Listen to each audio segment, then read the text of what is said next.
सही आपने कही बात। इंडियन होटल्स और टाइटन में शानदार तेजी आज के सत्र में हमें देखने को मिल रही है। दरअसल ब्रोकरेजेस रिपोर्ट्स आई इस पर और दोनों ही रिपोर्ट काफी बुलिश है। शुरुआत इंडियन होटल से करते हैं। जेपी मॉर्गन की इस पर रिपोर्ट है।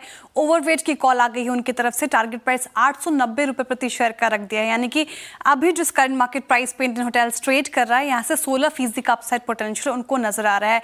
वजह क्या रही? तो देखिए, उनका मानना है कि हाल ही में जो हमें इंडियन होटल्स में थोड़ी कमजोरी देखने को मिली है, अब वहां से सुधरने के संकेत मिल रहे हैं। इसके भी पीछे 3 कारण उन्होंने गिनाए।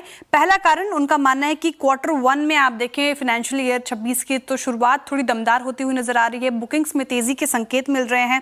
इसके अलावा फिनेंशियल ईयर 26 में रेवेन्यू पर अवेलेबल रूम जो है वो उसकी ग्रोथ उम्मीद से बेहतर रहने की संभावनाएं है। ये भी एक पॉजिटिव ट्रिगर है।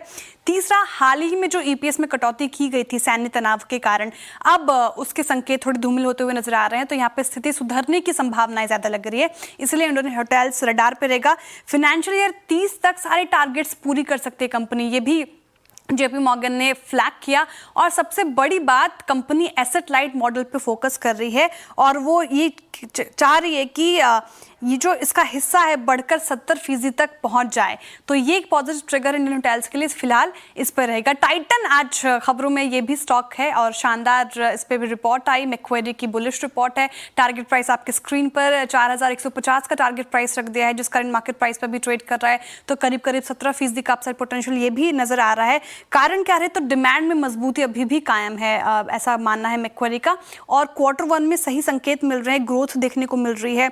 और फाइनेंशियल ईयर 25 में ज्वेलरी बिजनेस का जो ऑपरेटिंग मार्जिन बॉटम टच किया था, वहां से अब रिवर्सल के साइन आते हुए नजर आ रहे हैं। साथ ही Q1 में ज्वेलरी बिक्री, साथ ही एबिट 20% से ज्यादा यहाँ पे बढ़ोतरी संभव है, इसलिए टाइटन भी आपके फोकस में रहेगा। इसलिए दोनों स्टॉक्स आज तेजी के साथ कर रहा है कारोबार।